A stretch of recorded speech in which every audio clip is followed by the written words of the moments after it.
Yes sir. देखिए general entries का जैसा कि आप लोगों को रूल्स पता है पहले से कि हम लोग different method of general entries का प्रयोग कर रहे थे। इसमें इसका तरीका मैंने आपको बताया था कि हम सिंपल रूप से लिख लें क्लियर। यहाँ पे सी का मतलब था कैपिटल, एल का मतलब था लायबिलिटी, ई का मतलब था एक्सपेंस, ए का मतलब था एसेट और आर का मतलब था रेवेन्यू। अब अकाउंटिंग इक्वेशन तुम लोगों ने देखी ली थी, तो कम से कम हर एक एंट्री के बाद ये अब आप लोगों को क्लियर हो जाता होगा कि कोई भी एंट्री है किसी भी ट्रांजैक्शन के दो एस्पेक्ट कौन से हैं। उन दो एस्पेक्ट्स को हम सिर्फ इसमें देख लें कि कैपिटल और लायबिलिटी अगर बढ़ता है तो that is always credit, expense और एसेट बढ़ता है that is always debit, and revenue जब भी बढ़ेगा तो हमेशा क्रेडिट होगा। तो बस हम दो एस्पेक्ट्स को इसमें देख रहे हैं कि ये इनमें से क्या है बस। तो इसकी भी थोड़ी प्रैक्टिस की जरूरत पड़ेगी।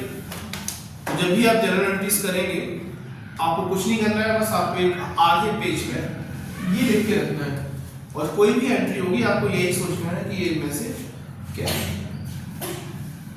अब आज की क्लास में कुछ जो इंपॉर्टेंट एंट्रीज हैं उनको हम धीरे धीरे देखेंगे। तो एक एंट्री इसमें लिखा हुआ है Manohar Lal started business with cash. Entry ये है Manohar Lal started business with cash और ये 60,000। ठीक, यहाँ पे दो एस्पेक्ट्स हैं। अगर आपने अकाउंटिंग इक्वेशन लगाई होगी तो दो एस्पेक्ट्स यहाँ पर थे, एक कैश और दूसरा कैपिटल। ठीक है, तो कैश एसेट है कि लायबिलिटी? एसेट, और एसेट इज ऑलवेज डेबिट। ये क्लियर लिखा है, जब भी एसेट बढ़ेगी हमेशा डेबिट होगी। तो यहाँ पे हम लिखेंगे कैश अकाउंट डेबिट और कैपिटल क्या है? लायबिलिटी है, और liability is always credit to capital. ठीक है, यहाँ पे नरेशन आप लिखेंगे being business started with cash. आप इसको हिंदी में भी लिख सकते हैं, बिजनेस शुरू किया गया। अब हम नरेशन नहीं लिखेंगे, ठीक है, अब सिर्फ आपको ऑलरेडी बोल देंगे कि नरेशन। इसके बाद लिखा हुआ है इसमें परचेज फर्नीचर फॉर कैश। ठीक है, आपने फर्नीचर खरीदा। नेक्स्ट एंट्री इसमें है परचेज फर्नीचर फॉर कैश और अमाउंट दिया हुआ है 10,000। ठीक है, अब जब आप फर्नीचर परचेज कर रहे हो यहाँ पे दो एस्पेक्ट्स कौन कौन से हो गए? एक तो आपके पास आया फर्नीचर और दूसरा आपके पास से चली गई कैश। अच्छा, अब कैश और फर्नीचर दोनों ही एसेट है, फर्नीचर भी एसेट है और कैश भी एसेट है। तो एसेट के केस में अगर एसेट आ रही है तो डेबिट है, क्लियर लिखा हुआ है। एसेट बढ़ेगी तो डेबिट है और ऑब्वियसली घटेगी तो क्रेडिट हो जाएगा। तो इसमें बढ़ क्या रहा है? आपके पास फर्नीचर बढ़ रहा है, तो हमने तुरंत कहा फर्नीचर अकाउंट डेबिट, और घट क्या रहा है? कैश। तो कैश हो जाएगी क्रेडिट, यानी कि टू कैश, और आपका अमाउंट हो जाएगा 10,000। इसका अमाउंट लिख दें। यहाँ पे नरेशन क्या बनेगी? फर्नीचर खरीदा गया। ठीक है, बीइंग फर्नीचर बॉट, ये परचेज्ड। अच्छा, ये फर्नीचर उधार भी खरीदा जा सकता है किसी से। ठीक है, तो अगर इसी एंट्री को हम चेंज कर दें, हम लिखेंगे कि परचेज फर्नीचर फ्रॉम रमेश। ठीक है, भले हम ऑन क्रेडिट लिख दें या ऑन क्रेडिट हम ना भी लिखें, दोनों ही केसेस में हमने माना कि उधार लिया होगा। तो बस इससे एंट्री में इतना ही चेंज करना है कि फर्नीचर तुम्हारे पास आ रहा है, तो फर्नीचर अकाउंट को मैं वैसे ही डेबिट करना है, ठीक है। बस अब यहाँ पे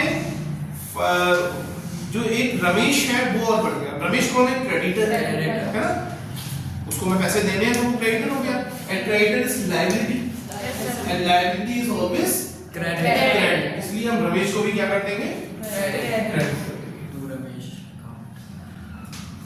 टू रमेश और मान लीजिए 10,000 ये अमाउंट मिल गया, ठीक है। नेक्स्ट है इसमें बस बाकी सब परचेज की हैं वो तो एक सी होगी। इसके बाद है पेड रेंट फॉर ऑफिस, ठीक है। नेक्स्ट एंट्री होगी इसमें आपकी पेड रेंट फॉर ऑफिस और इसमें अमाउंट है 1,000। लगभग हर तरह की जनरल एंट्रीज को हम कवर करेंगे, ठीक है। तो रेंट एक्सपेंस होता है, ठीक है। रेंट क्या होता है? एक्सपेंस होता है। एक्सपेंस इज ऑलवेज डेबिट, तो हम क्या करेंगे? रेंट अकाउंट कर देंगे डेबिट, रेंट अकाउंट डेबिट। और ऑब्वियसली हमारे पास से जा क्या रहा है? कैश जा रहा है। कैश आएगा तो डेबिट होगा और जाएगा तो क्रेडिट होगा, इसलिए हम कैश को यहाँ पे कर देंगे क्रेडिट टू कैश।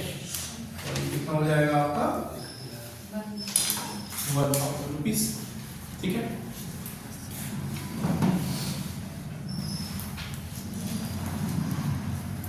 नेक्स्ट तरह का इसमें सोल्ड का है ना, सोल्ड गुड्स फॉर कैश 36,000, ठीक है। नेक्स्ट एंट्री होगी आपकी sold goods for cash, amount है 36,000। अब सेल्स क्या है? सेल्स है रेवेन्यू, है ना, सेल्स से पैसा मिलने वाला है। रेवेन्यू इज ऑलवेज क्रेडिट, तो हम क्या करेंगे? टू सेल्स, सेल्स को हम क्रेडिट में डाल देंगे। कितना? 36,000 रुपीज। और जब कुछ बेचेंगे तो हमारे पास कैश आ रहा है एंड कैश एसेट है और एसेट आएगी तो क्या हो जाएगी? डेबिट। इसलिए हम कैश को क्या करेंगे? डेबिट। तो हम लिखेंगे कैश अकाउंट डेबिट 36,000 और लिख देंगे बीइंग गुड्स सोल्ड, यानी कि सामान बेचा गया। अच्छा, अब ये सामान कैश की जगह उधार भी बेचा जा सकता है, तो हम अगर इसको ऐसे लिखें कि फॉर कैश नहीं बेचा आपने बेचा है सोल्ड गुड्स टू माही, ठीक है, ऑन क्रेडिट। आपने माही को उधार बेचा, अभी कैश नहीं है आपके पास, तो सेल्स तो रेवेन्यू है, तो सेल्स तो पहले की तरह फिर से क्रेडिट में ही जाएगी, ठीक है। कितनी? 36,000, ये पहले की तरह क्रेडिट में ही जाएगी। लेकिन यहाँ पे माही जो कि डेटर है, डेटर कौन है? जिनसे आपको पैसा मिलने वाला है, जिनको पैसा देना है वो जाएंगे क्रेडिटर, और जिनसे पैसा मिलना है वो डेबिटर। जिनको पैसा देना है वो क्रेडिटर, वो लायबिलिटी हो जाएगी आपकी। लायबिलिटी क्या होती है? व्हिच यू हैव टू पे। और एसेट आप उसके ओनर है, मतलब ये पैसा आपको मिलेगा, ये डेटर है और ये आपकी एसेट है। तो डेटर कौन हो गए? चांदी। डेटर कौन है? एसेट है। कौन है डेटर? माई कौन है यहाँ पे? डेटर ही क्रेडिटर है, डेटर। और डेटर एसेट है और एसेट इज ऑलवेज डेबिट, इसलिए हम माई को क्या कर देंगे? डेबिट। तो हम करेंगे माही अकाउंट डेबिट टू सेल्स, और सामान हमने उधार बेचा, ठीक है। तो 36,000 यहाँ कर दीजिए और 36,000 यहाँ कर दीजिए। क्लियर हो गया? ठीक है। इसके बाद लिखा हुआ है रिसीव कमीशन, ठीक है। नेक्स्ट एंट्री इसमें है रिसीव कमीशन, मान लीजिए 5,000 रुपये, ठीक है। आपको कमीशन मिल रहा है, मिला है तो रेवेन्यू होगी, and revenue is always credit. तो आप करेंगे टू रेवेन्यू, टू कमीशन, ठीक है। टू कमीशन कितना 5000। दूसरा एस्पेक्ट क्या है इसमें, कैश, कमीशन मिल रहा है तो कैश, और कैश आ रहा है तो डेबिट हो जाएगा। तो आपने बनाया cash account debit to commission account, और इस तरीके से आपकी ये कमीशन वाली एंट्री पूरी होगी।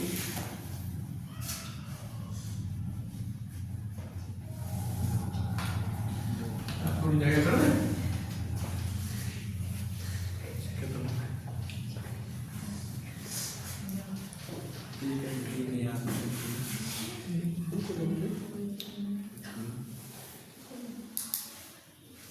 नेक्स्ट है paid salary to Gopal. Paid salary to Gopal, ठीक है। कितनी पे की है, मान लीजिए 10,000 रुपीज पे की, राइट। तो सैलरी क्या है, खर्चा है, और खर्चा इज ऑलवेज डेबिट। तो आप देखेंगे सैलरी अकाउंट डेबिट टू क्या है, क्या है आपके पास से कैश है। तो आप लिखेंगे salary account debit to cash. मान लीजिए ये 10,000 रुपीज है। अब आपको इस में गोपाल का नाम क्यों नहीं लिखा, कैश दिया है। हाँ, क्योंकि आपने इसको कैश में दिया है। दूसरा, हमें इससे मतलब ही नहीं है कि हम किसको सैलरी दे रहे हैं, ठीक है। हमें इससे कोई मतलब नहीं है। सैलरी गोपाल, राम, श्याम, किसको भी दें, ये सब हमें इससे मतलब नहीं है। हमारे लिए वो सैलरी है केवल, है ना। वेजेस है हमारे लिए, सैलरी है। सैलरी इज ऑलवेज डेबिट, और हमारे पास जा क्या रहा है, आपने कहा कैश है, तो आपने कैश कर दिया क्रेडिट। बस इतना सा आपको सोचना है। अगर सर कैश नहीं दिया होता तो नाम कर तो भी गोपाल नहीं होता। तब मैंने आपको बताया था कि पर्सनल अकाउंट 3 तरह के होते हैं ना। तो एक रिप्रेजेंटेटिव पर्सनल अकाउंट भी होता है, उसको आउटस्टैंडिंग रेंट कहते हैं। तो ये सारे, अब आप कहाँ गोपाल, श्याम, सीता, एक आदमी तो काम करता नहीं किसी दुकान पे, सैकड़ों लोग काम करते हैं। तो एक रियलाइजेशन कॉन्सेप्ट है आपका, प्रिंसिपल, उसके तहत आप जो जिन चीजों का वास्तव में महत्व है सिर्फ उन्हीं के अकाउंट बनाते हैं। तो हम क्या करते हैं कि गोपाल, श्याम, राम, इनके अकाउंट बनाने की जगह हम क्या करेंगे कि एक अलग से आउटस्टैंडिंग रेंट अकाउंट बना लेंगे, उसमें जिनकी सैलरी बाकी है उसमें उसको हम डालते जाएंगे। आउटस्टैंडिंग सैलरी अपने आप में पर्सनल अकाउंट ही है, ठीक है, व्यक्ति का अकाउंट ही है, लेकिन वो अकाउंट सबको रिप्रेजेंट कर देगा। इनकी सैलरी, हर्ष की सैलरी, सौरभ की सैलरी, सबकी सैलरी हम उसमें डाल देंगे आउटस्टैंडिंग रेंट में, ठीक है। तो आउटस्टैंडिंग रेंट, अगर कोई आपसे पूछे कि ये ऐसा क्वेश्चन आ सकता है कि बताओ रेंट कौन सा अकाउंट है, तो आप बोलोगे नॉमिनल अकाउंट है। फिर आपसे पूछेगा आउटस्टैंडिंग रेंट कौन सा अकाउंट है, तो बहुत सारी गलती कर जाते हैं कि उसको भी नॉमिनल लिख देते हैं, जबकि आउटस्टैंडिंग रेंट आपका नॉमिनल अकाउंट ना हो कि वो पर्सनल अकाउंट, ठीक। तो अभी क्लियर होगी बात आपको वाली, ठीक है। फिर लिखा हुआ है withdraw cash from office for personal use, ठीक लिखा है withdraw cash from office for personal use. अब ध्यान रखना, जब भी पर्सनल यूज की बात आएगी तो उसको हम सिर्फ ड्राइंग का नाम देंगे, ठीक है। चाहे कैश निकालो, चाहे सामान निकालो, चाहे कुछ भी निकालो, उसमें नाम हमेशा हम लोग ड्राइंग कर लेंगे, ठीक है। तो ये हो जाएगी ड्राइंग अकाउंट, ड्राइंग एक्सपेंसेस के ड्राइंग अकाउंट करेंगे हम लोग debit. To cash account, drawing account किया आपने डेबिट, और साथ में आपका कम क्या हो रहा है, कैश। ऑब्वियसली आपने कैश निकाला है तो कैश ही कम हो जाएगा, कैश कम होगा इसलिए क्रेडिट हो जाएगा टू कैश। और मान लीजिए अमाउंट थे 10,000 रुपए, ठीक है। आगे सुनो,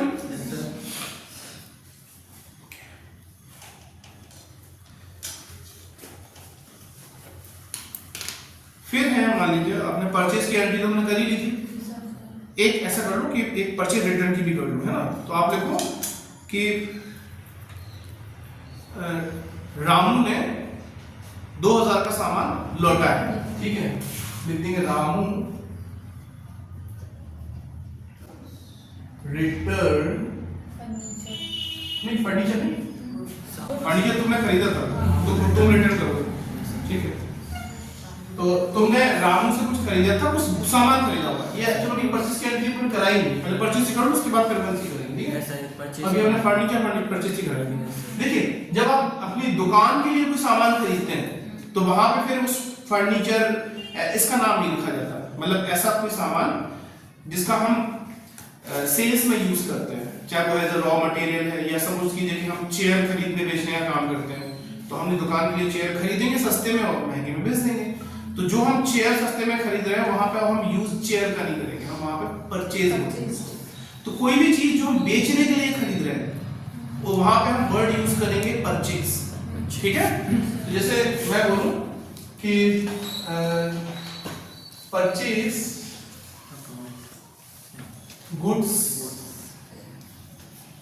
for cash 1 lakh and for credit from Ram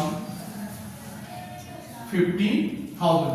हमने 1 लाख का सामान खरीदा नकद और 50,000 का सामान खरीदा हमने उधार कैश, ठीक है। तो हम कैसे एंट्री बनाएंगे?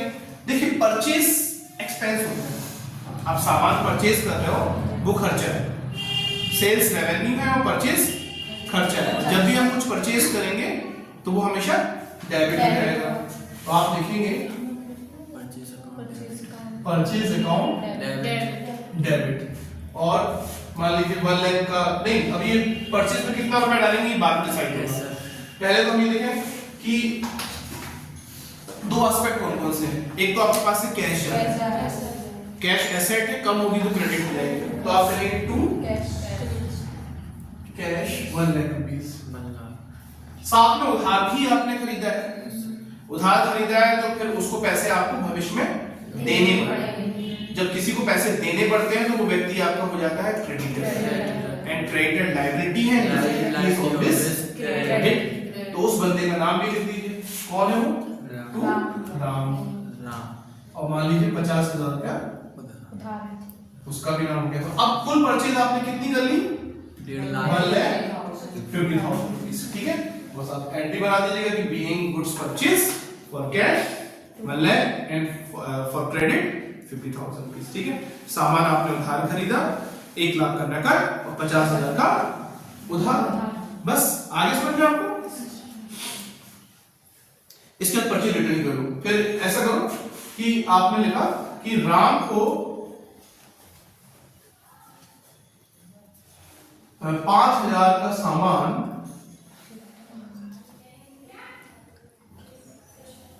वापस किया, ठीक है। कौन सा? उधार वाला, उधार वाला वापस कर दो है। जो आपने उससे 50,000 का उधार सामान लिया था उसमें आपने 5,000 का सामान उसको वापस कर दिया, तो एंट्री बनेगी परचेज रिटर्न। क्या बोलेंगे इसको? अब सिंपल सी बात है, परचेज अकाउंट आपने डेबिट किया था तो परचेज रिटर्न आपका क्रेडिट हो गया, ठीक है। तो आप लिखेंगे टू परचेज रिटर्न, ठीक है। और किसको किया है आपने? राम। किसको वापस किया? राम को। तो आप लिखेंगे राम अकाउंट डेबिट, और क्या अमाउंट लिख देंगे? 5,000 रुपीज। और आप लिख देंगे कि राम को सामान वापस किया, ठीक है। अच्छा यहाँ पे ये भी हो सकता है कि जो उधार वाला सामान है वो वापस नहीं किया, आपने जो कैश में लिया था वो वापस किया, ऐसा भी हो सकता है। तो अगर आपने कैश वाला सामान वापस किया है तो आप कहोगे लाओ मेरे पैसे दो, ठीक है। तो परचेज रिटर्न तो आपका वही रहेगा, लेकिन राम डेबिट ना हो गया, वो पैसा मिलेगा तो पैसा आपके पास आ रहा है, कैश आ रहा है तो कैश क्या हो जाएगा? डेबिट हो जाएगा। तो आप लिखेंगे cash account debit to purchase return और वही सेम 5,000 रुपीस। क्लियर होगी बात? Yes sir. ठीक।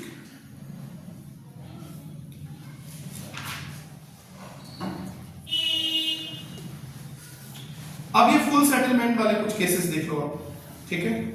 तो लिखा है sold good to Dev 1 lakh rupees. आपने क्या किया? Sold good to Dev 1 lakh rupees और बाद में पे नहीं, receive 98,000 rupees from him for full settlement। ठीक है, इसका मतलब ये हुआ कि आपने देव को 1 लाख रुपीस का सामान उधार भेजा था, बाद में उसने आपसे 98,000 उसको आपको पे की और कहा कि भैया अब इसको तुम फुल सेटलमेंट मान लो, ये अब तुम्हारा पूरा 1 लाख रुपए हमारा। तो पहले हम इससे उधार सामान बेचते हैं, ठीक है, उधार सामान बेचेंगे तो ये हमारा बन जाएगा डेटर, और डेटर एसेट है, एसेट इज ऑलवेज डेबिट। तो पहले हम इसको देव को डेबिट कर दें, तो आप लिखेंगे देव अकाउंट डेबिट, और सेल्स रेवेन्यू है तो टू सेल्स कर देंगे, revenue is always credit to sales. ये कितना हो जाएगा आपका 1 लाख रुपीस। आगे ये कह रहे हैं कि फुल सेटलमेंट में जो 98,000 आपको मिल रहा है, तो कैश कितना आ रहा है आपके पास 98,000। तो आप लिखेंगे कैश अकाउंट डेबिट 98,000 रुपीस। लेकिन देव कह रहा है कि इसमें हमारा फुल सेटलमेंट कर दो, मतलब देव को आपको पूरा 1 लाख रुपीस का क्रेडिट करना पड़ेगा। अभी देव डेबिट थे, जैसे ही देव ने पैसा दिया तो देव हो गया क्रेडिट, लेकिन देव कह रहा है कि नहीं हम पैसा और देंगे आपको 98,000 रुपीस, लेकिन तुम हमारा ये फुल सेटलमेंट मानो कि अब आप हमसे पैसा नहीं मांगोगे। तो फुल सेटलमेंट माना तो इसका मतलब ये हुआ कि आपको डिस्काउंट देना पड़ा, और डिस्काउंट देना पड़ा तो ये आपका लॉस हो गया, एंड लॉस या एक्सपेंसेस इज ऑलवेज डेबिट। तो डिस्काउंट भी आपका यहाँ पे क्या हो जाएगा डेबिट। तो आप लिखेंगे डिस्काउंट अकाउंट डेबिट और 2000, और मैंने कहा था हमेशा डेबिट एंड क्रेडिट इक्वल होता है, तो 98,000 एंड 2000 ये भी 1 लाख हो गया और यहाँ पे क्रेडिट भी, ठीक है। तो इस तरह से आपकी ये फुल सेटलमेंट की एंट्रीज भी हो जाएगी। उसको उठा दें।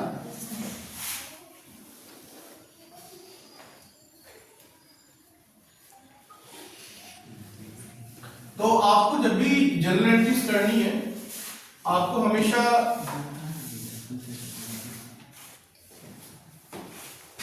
यही काम करना है कि आपको ये चेक कर लेना है कि या क्या है कि आपके पास एक पेज में ये जो गोल्डन रूल्स हैं ये लिखे हुए हो, आपको उसको रटना नहीं, ठीक है, आपको आत्मसात करना है। तो आत्मसात ऐसे ही हो, ये गोल्डन रूल सामने हो, तो बस आप जो भी जर्नल एंट्री है आप इसमें फिट करके देखो वो कहाँ फिट होगी।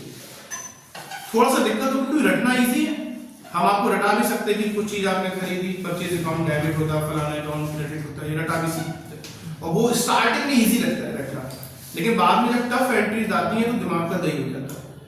और इसमें क्या होगा कि थोड़ा स्टार्टिंग में टफ लगेगा कि यार ये हमें क्या देखना पड़ रहा है, रट के तो आराम से हो जाता है, लेकिन लॉन्ग टर्म में ये तुम्हें बहुत ज्यादा, फिर तुम्हें जो कठिन एंट्रीज हैं वो भी तुम आराम से कर पाओगे इस गोल्डन रूल को आत्मसात करने के बाद। तो आत्मसात होने में कम से कम 15-20 दिन का समय लगेगा, है ना।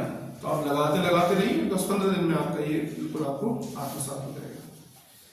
आगे देखते हैं ट्रेड डिस्काउंट वगैरह कुछ एंट्रीज करते हैं। तो ये sold goods to world, list price 25,000, 20% trade discount, ठीक है। आपने क्या किया, सोल्ड गुड्स टू वरुण, आपने वरुण को सामान बेचा, 25,000 का सामान बेचा, और साथ में उसको आपने दिया ट्रेड डिस्काउंट। ट्रेड डिस्काउंट दिया, मान लीजिए आपने उसको 20% रुपीज का, ठीक है।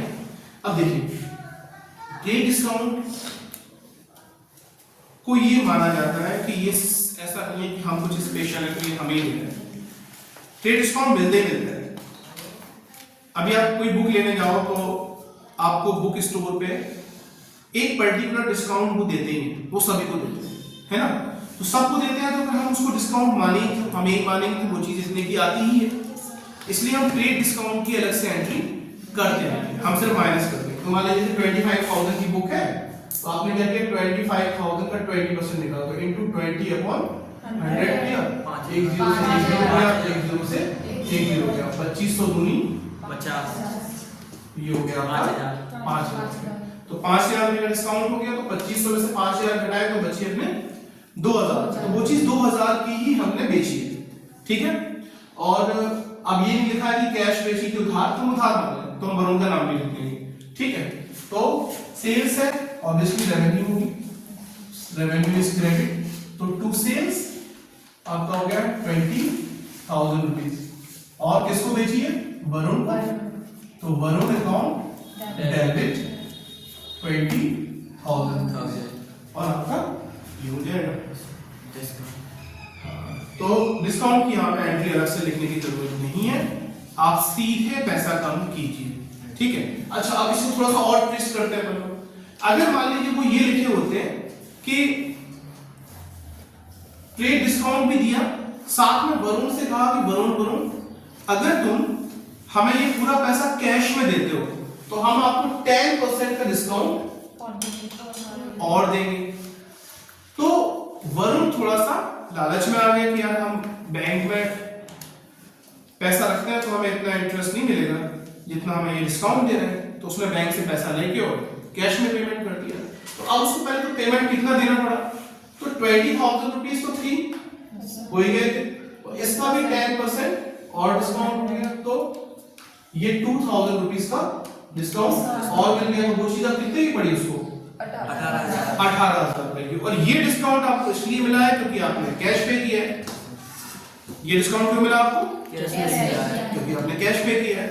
तो क्योंकि आपने कैश पे किया है तो ये डिस्काउंट आपको लिखना पड़ेगा, लिखना चाहिए, ठीक है। तो आप लिखेंगे, अब चूंकि कैश पे किया है तो आपने लिखा कि मैंने कैश पे किया है, तो कैश पे, सॉरी कैश पे नहीं, कैश आपको मिला है, सॉरी सेल कर रहे हैं ना, तो कैश आपको मिला है, आप लिखेंगे कैश अकाउंट डेबिट, और कितना कैश मिला है? 18,000 का। लेकिन बंदे को आपने सामान कितने का बेच दिया है? 20,000, ठीक है। तो अब ये डेबिट और क्रेडिट इक्वल नहीं हो रहा है, कुछ तो बात है। तो आपने 2,000 रुपए का कैश डिस्काउंट दिया है, वो उसकी वजह से, और जब आप डिस्काउंट देते हैं तो वो आपके लिए क्या हो गया? लॉस की फायदा, लॉस है, तो लॉस इज ऑलवेज क्रेडिट, ठीक है। इसलिए आप यहाँ पे डिस्काउंट अलाउ को भी डेबिट करेंगे 2,000 रुपीज। अब आपका डेबिट एंड क्रेडिट इक्वल हो गया, और आप लिखेंगे कि being goods sold on cash and discount allowed 10% and trade discount 20%, ठीक है। इस तरह से आप ये पूरी एंट्री कर देंगे। कुछ क्वेश्चंस में ऐसा भी होता है कि पार्ट में भी अमाउंट है, जैसे एक एग्जांपल लेते हैं, मैं लिखूं कि sold goods to Varun 50,000 rupees, ठीक है। गिव हिम 20% ट्रेड डिस्काउंट, ठीक है, and offer him 10% cash discount, ठीक है। वरुण पे 50% अमाउंट इन कैश, ठीक है। ये क्वेश्चन बन गया, मतलब आपने वरुण को 50,000 रुपए का सामान बेचा 20% ट्रेड डिस्काउंट के साथ, ठीक है। उसको ऑफर दिया कि अगर वो कैश में पे करेगा तो 10% हम आपको कैश डिस्काउंट भी देंगे। लेकिन वरुण ने क्या किया, उसको ये ऑफर अच्छा लगा लेकिन उसके पास ज्यादा पैसे नहीं थे, तो उसने क्या किया 50% के आधे पैसे उसने कैश में दे दिए, बाकी का उधार रहा, ठीक है। अब देखो ये एंट्री कैसे होगी। सबसे पहले तो आप इसकी कैलकुलेशन रफ पे कर लें कि 50,000 रुपीज था, 50,000 का 20% ये हो गया आपका 10,000 रुपीज। इसका मतलब वो चीज आपको कितने की पड़ेगी? 40,000 रुपए की पड़ेगी, ठीक है। अब वो ये कह रहा है कि अगर आप ये पूरा पैसा हमें कैश में दे दो तो हम आपको 10% का डिस्काउंट और दे देंगे। तो वरुण कह रहा है कि पूरा तो नहीं देंगे, 50% कैश में दे देंगे। यानी वरुण क्या कह रहा है, इसका 20,000 रुपए कैश में दे रहे हैं, 20,000 रुपए कैश में देगा तो उसको फिर 10% का क्या मिल जाएगा? डिस्काउंट। तो वो चीज 2,000 रुपए और कम हो जाएगा उसका रेट, तो कितना बचा उसका? 18,000 रुपीज बचा, ठीक है। चलिए क्वेश्चन करते हैं, कैसे सॉल्व करेंगे। सबसे पहले आप सेल कर रहे हो ना, तो आप लिखेंगे कैश अकाउंट डेबिट। डेबिट। अब कैश अकाउंट डेबिट, कैश कितना है आपके पास? 18,000। 18,000 रुपए का कैश है, तो आप लिखेंगे कैश अकाउंट डेबिट 18,000। 18,000।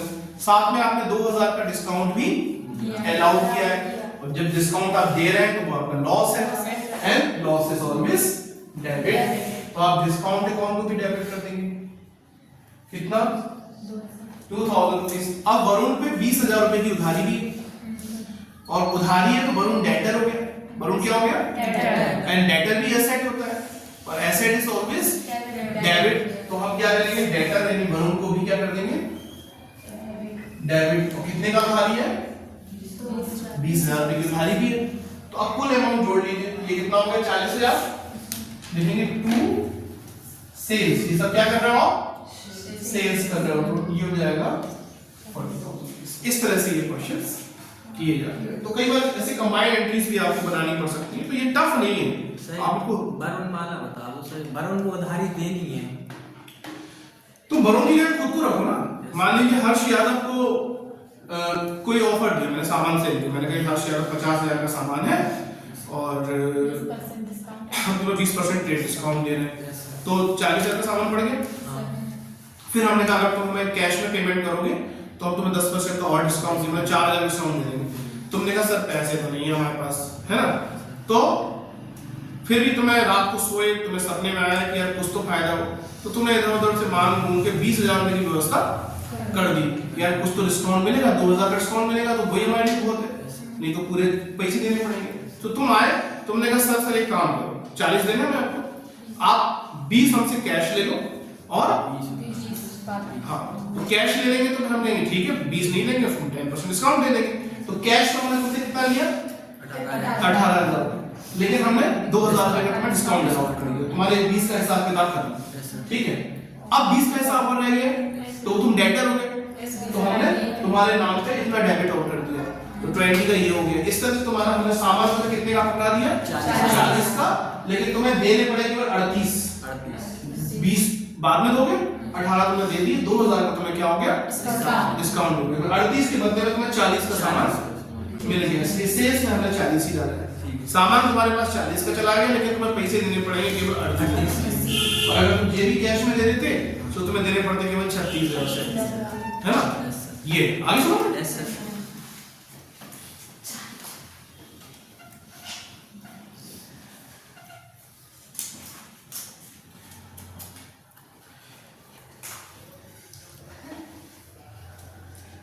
तो ये फुल सेटलमेंट की एंट्रीज देख लीजिए आप, और देख लीजिए। इसमें लिखा हुआ है purchase goods from Govind 10,000 at 20% trade discount. आपने क्या किया, सामान परचेज किया,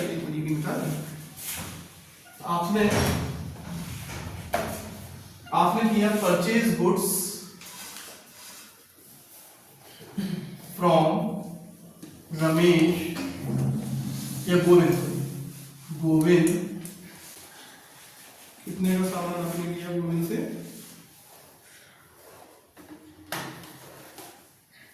10,000 रुपीज का, 10,000 रुपीज का फॉर 20% ट्रेड डिस्काउंट, ठीक है। और आगे लिखा हुआ है कि paid to Govind 7,850, paid to Govind 7,850 for full settlement, full settlement, ठीक है। अब यहाँ पे आपने परचेज किया सामान 10,000 गोविंद से, ठीक है, और 10,000 के सामान पे आप क्या कर रहे हो, उसको 20% का ट्रेड डिस्काउंट दे रहे हो, तो मतलब वो सामान आपका 2,000 का और कम हो जाएगा, यानी कितने का बचा सामान आपका? 8,000। आप 8,000 रुपए का सामान उसे खरीद रहे हो। तो हम लिखेंगे, पहले एंट्री बनाएंगे परचेज अकाउंट डेबिट। परचेज क्या होगा? खर्चा, एक्सपेंस, तो परचेज अकाउंट डेबिट हो जाएगा। और उधार ले रहे हैं तो हम गोविंद का नाम लिख देंगे, गोविंद कौन है? क्रेडिटर, इसलिए उसको क्रेडिट कर दिया, ठीक है। और अमाउंट लिख देंगे कर लो 8,000। अब इसके बाद गोविंद को तुम्हें पैसे देने पड़ रहे हैं बाद में। अब तुम आए गोविंद के पास, कहा गोविंद एक काम करेगा, सुनो, हम पापा ने तुम्हें दिए थे पूरे 8,000 रुपए, लेकिन हमने 250 रुपए की खाली आनंद भोजनालय में खाना, तो अब हमारे पास बचेगा केवल 7,850 रुपए। यार इसको फुल सेटलमेंट मान लो। गोविंद को भी दया आ रही, बच्चे हैं, चलो ठीक है। तो गोविंद ने कहा चल ठीक है, तुम्हें क्या है, फुल सेटलमेंट है, ठीक है। तो अब आपने कैश पे कितना किया है, यहाँ पे टू कैश 7,850 रुपए। 7,850 याद रखना, टू कैश क्यों किया, क्योंकि हम परचेज कैश पे कर रहे हैं, तो हमारे पास से कैश जा रहा है, इसलिए हम उसको क्रेडिट करेंगे। लेकिन हमारे पास कितना जा रहा है, केवल 7,850। और यहाँ पे वरुण और यहाँ पे ये गोविंद क्रेडिट कितने से, 8,000 से। और गोविंद कह रहे हैं, हमने कहा कि फुल सेटलमेंट कर दो, मतलब गोविंद को पूरा 8,000 का डेबिट कर दो। तो आप लिखेंगे गोविंद अकाउंट डेबिट कितना, 8,000। तो गोविंद को हमें देखो, जब भी फुल सेटलमेंट करना पड़ता है तो जो चीज डेबिट में वो क्रेडिट में आ जाएगी, वो क्रेडिट वाली तो फुल सेटलमेंट हो जाएगा, जीरो। तो गोविंद चूंकि यहाँ क्रेडिट में थे, हमने गोविंद को डेबिट कर दिया, तो ये फुल सेटलमेंट हो गया। तो तुमने कहा कि सर लेकिन डेबिट क्रेडिट तो कोई नहीं दिख रहा है। तो मैं कहूंगा अच्छा ठीक है, तुम्हें डिस्काउंट मिला था कि तुमने दिया है, मिला है, तो तुम्हारा क्या हो गया, ये फायदा कि नुकसान, फायदा हो गया। और फायदा आपने कहा इससे हमेशा क्रेडिट होता है, लॉस क्या होता है, डेबिट, और फायदा क्रेडिट। इसलिए हम डिस्काउंट को भी कर देंगे टू डिस्काउंट रिसीव्ड, या रिसीव और अलाउ लिखने की जरूरत नहीं है, डिस्काउंट भी लिख दो क्या। और अगर वो क्रेडिट में लिखा है तो समझ लो कि मिला है, और डेबिट में लिखा है तो मतलब आपने दिया है। और यहाँ पे लिख दिया अमाउंट 250 रुपये। और इस तरीके से आपका ये पूरा हिसाब किताब कंप्लीट हो गया। तो फुल सेटलमेंट की एंट्रीज भी आप आराम से ऐसे कर सकते हो, ठीक है। तो आज की यही फिनिश करें क्लास, ठीक है।